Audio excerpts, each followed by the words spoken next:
It was almost 10:30 when Private Eye sat at his desk.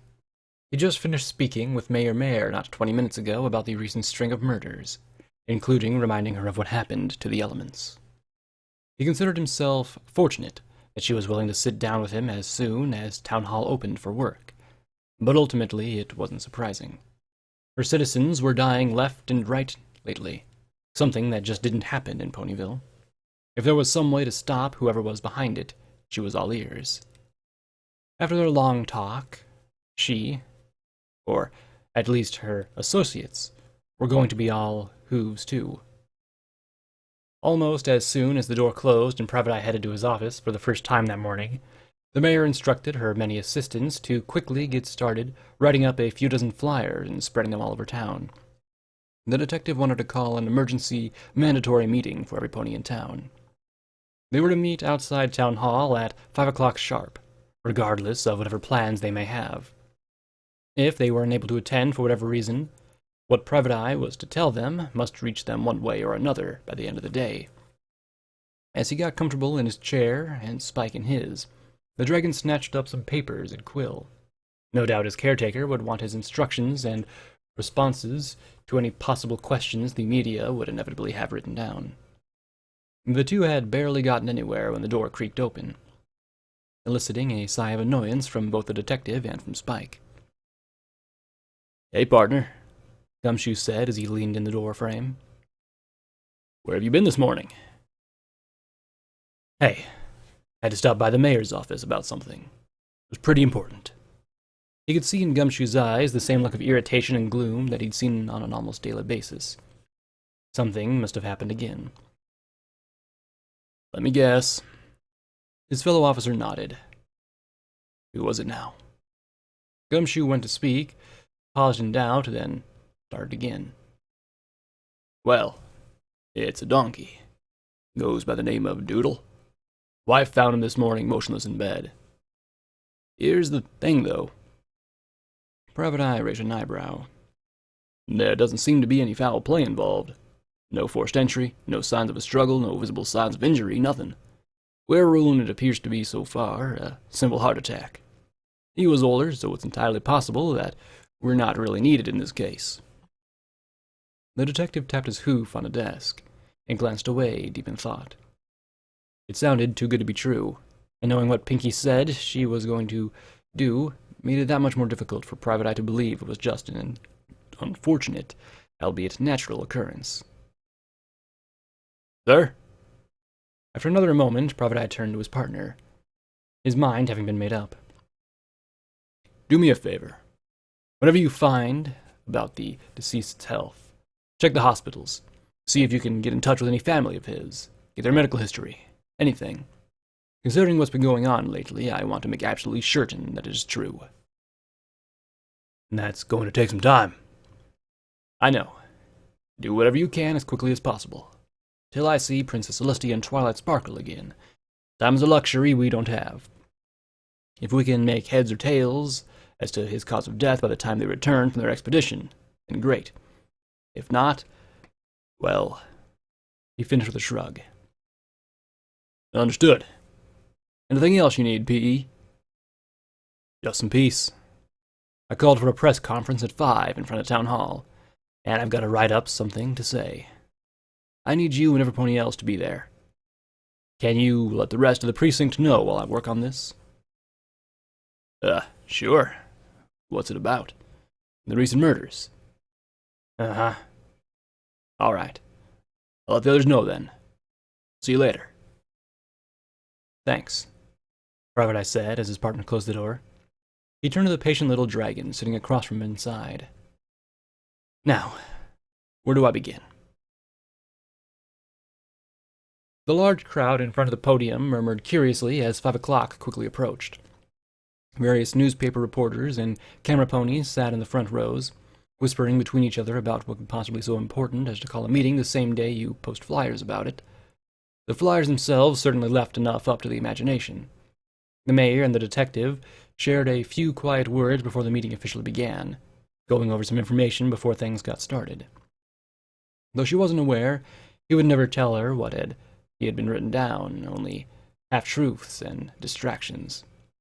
While they chatted, Spike sat on a small chair behind them.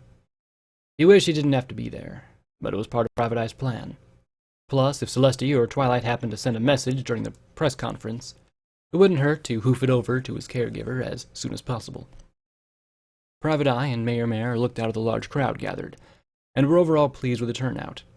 Whether or not it was every pony, they obviously had no idea. Hopefully the message would be relayed the way Private Eye intended, if it had to be at all. After what felt like forever, the clock rang in the distance, signaling the turn of the hour. The mayor cut their discussion short and approached the stand. With a quick clear of her throat, she began. "Good evening, fillies and genty-colts. I thank you for coming on such short notice. As I'm sure you're all aware, recently there has been a string of, and I'm not going to sugarcoat it, murders in town, in several of which were the elements of harmony, Twilight Sparkle being the only surviving member. Since then, others have occurred, and, up until recently, the Ponyville Police Department was at a loss as to how they were happening. Fortunately, the stallion has been investigating the deaths since they began, informed me last night that he had a breakthrough in the cases and wanted to let us all know what was going on as soon as possible. Together, we set up this meeting just for that. I ask that you hold all questions until the end. Now, Mr. Private Eye." Taking a breath, he stepped up to the podium as the mayor moved to the side. Hopefully, every pony would buy what he was about to tell them. It sounded plausible enough when he and Spike reviewed it earlier. He set a few sheets of paper on the stand and greeted the crowd. "Thank you, Mayor Mare, and thank you all again for coming. I'll start off by saying that if you happen to know any pony who couldn't attend, I urge you to speak to them about what we are going to discuss before the day is done. As the mayor said, several of the element bearers were indeed taken from us not too long ago, and since then a few others were found dead the next morning, since and in just as horrific ways. For a while, we did not have any solid leads as to their deaths. Also seemed to happen in very mysterious ways. We had always assumed that the element bearers probably had enemies, given what they have done for Equestria, and that the killer had a pattern. Fortunately, once others were found murdered in similar gruesome ways, we had to throw that idea out of the window. Either way, it was nearly impossible to come up with any suspects. But just the other night, the killer slipped up. Spike, would you come up here, please?" The little dragon walked up and stood next to the stand, clenching his tail nervously. While he didn't mind being the center of attention, he wished the circumstances would be different. "Some of you may recognize Spike here as Twilight Sparkle's assistant. For those of you who are unaware, Twilight is the last of the element bearers to still be alive and well as Ponyville's librarian. She is also Princess Celestia's star student." Private Eye glanced down at the miserable Drake. He wished there was another way, but despite staying up half the night previous, they couldn't seem to think of anything that would sound good. They did agree, however, that if they could convince the populace that even Celestia's pupil and assistant were in danger, the Ponyvillians would be more inclined to believe that seemingly outlandish tale he was about to tell. "Princess Celestia and Twilight have been away for several days, having agreed to assist us with the investigation. The princess claimed that she had a few ideas that she needed to research further, which may be able to help us, but that the sources of information were not in Ponyville or Canterlot. Since the two departed, I have been looking after Spike for them. A couple nights ago, while Spike was asleep, he started to panic, and no matter what I did, I could not wake him. When he eventually did wake, I thought it was nothing more than a simple nightmare. But he told me he had an encounter with a mare who claimed to be his friend's killer. Many of the details he claims to have been given matched what appeared to have happened to the other element bearers. As he told his lies, he noticed several ponies sharing disbelieving looks or outright trying to hold in giggles. He suspected this may happen, but he wasn't about to stop at this point. He raised a hoof to quiet the increasing hum of the crowd. Like I said, at first I thought it was just his grief. I didn't think anything of it. And later that night, I too fell into sleep that I was unable to wake from. Spike finally snapped me awake. When he took the chance, he hit me with a small blast of fire. Thought the little guy here couldn't put together a couple descriptions of who he claims visited him. I wrote down what I could recall, and seems we both had an encounter with whoever was behind this. we contacted Celestia and asked if there was any kind of magic she could think of that would allow some pony to be able to manipulate another in such a way. It turns out that yes, there is. It's rare, but exceptionally powerful. I can understand that some of you may be skeptical, and until recently, I would have been in the same boat as you. However, I have further reason to believe that myself and Spike did indeed come into contact with the murderer. About a week and a half ago, Twilight Sparkle and Rainbow Dash, the last of the element bearers to have died, were under a guard at the Ponyville Library. Several troops, including royal guards, were positioned at every possible entrance, and all those entrances were locked. Those who could see the two all claimed the same thing, that Rainbow Dash, while still asleep, appeared to be attacked by magical means. I don't see these events as mere coincidences, nor is it my job description to blow things off that seem outlandish, especially when magic is potentially involved. I also do not see it as a coincidence when the princess herself confirms the existence of such magic. As he scanned across the masses, he noticed that many of the unbelievers were having a touch of worry in their eyes. It seems he was able to convert a good portion of them. Though why would anyone doubt the word of the princess, directly or not? While I have been able to draw up a short list of suspects, based on who Spike and I met, I do not wish just yet to reveal any specifics. I don't want a mob running around, dispensing their own form of justice based on minimal details. Private Eye said with a firm tap of his hoof on the pedestal. However, I can tell you what you can do to help prevent any more tragedy from befalling Ponyville. Until further notice, it is highly recommended that you bunk with at least one other pony in the same room. Even if they're only taking a short nap, never leave that pony unattended. If that friend or family member appears to be struggling as they sleep, and you're unable to wake them, holding a flame of a candle against them should be enough to snap them out of it. Since a sharp burst of pain was able to wake me during my encounter, I can also recommend using something sharp, such as a letter opener or a quill or something of that nature. Once we've tracked down the culprit, and have dealt with them in full accordance with the law, you will be able to resume your lives in the way that they were before. Until that time, I implore you to heed this advice, and make sure you don't end up as just another statistic. I'll now be taking any questions that you may have. In an instant, nearly half the reporters' hooves shot into the air. Private Eye picked one at random, and its owner stood up. "Why didn't you reveal any of this information before?" Chocolate-colored Pegasus asked. Like I said, we had very little to go on until Spike and I ran into the killer. With Spike forcing me awake, we were able to determine how to handle such a situation, and I was still unsure exactly what was going on. I had my theories, but that simply wasn't enough.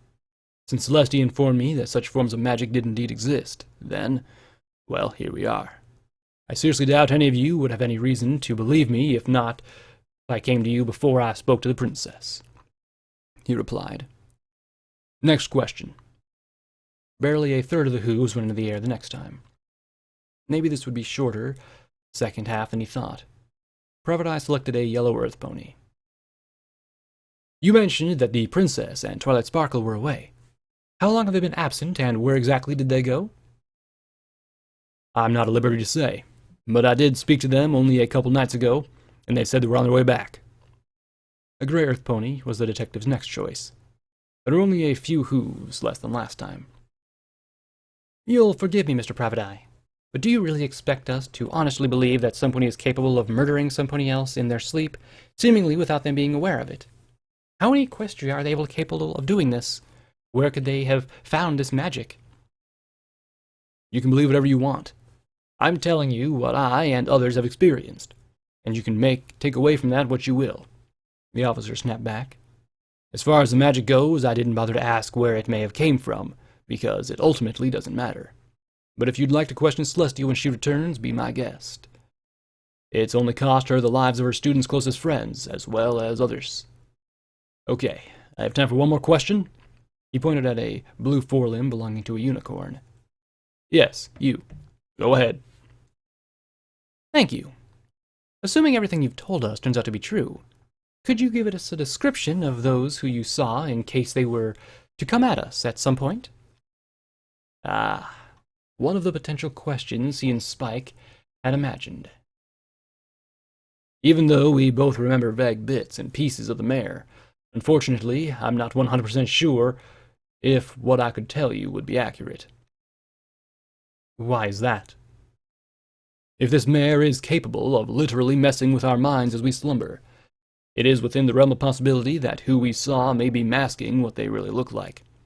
The only thing I can say is that your friend or family member be swift in waking you up if something is amiss. Several hooves still waved in the air as questions were thrown at the directive. He raised his own hooves to try and quiet the unrest as he left. Fillies and gentle colts, Mayor, I thank you for coming to this press conference tonight.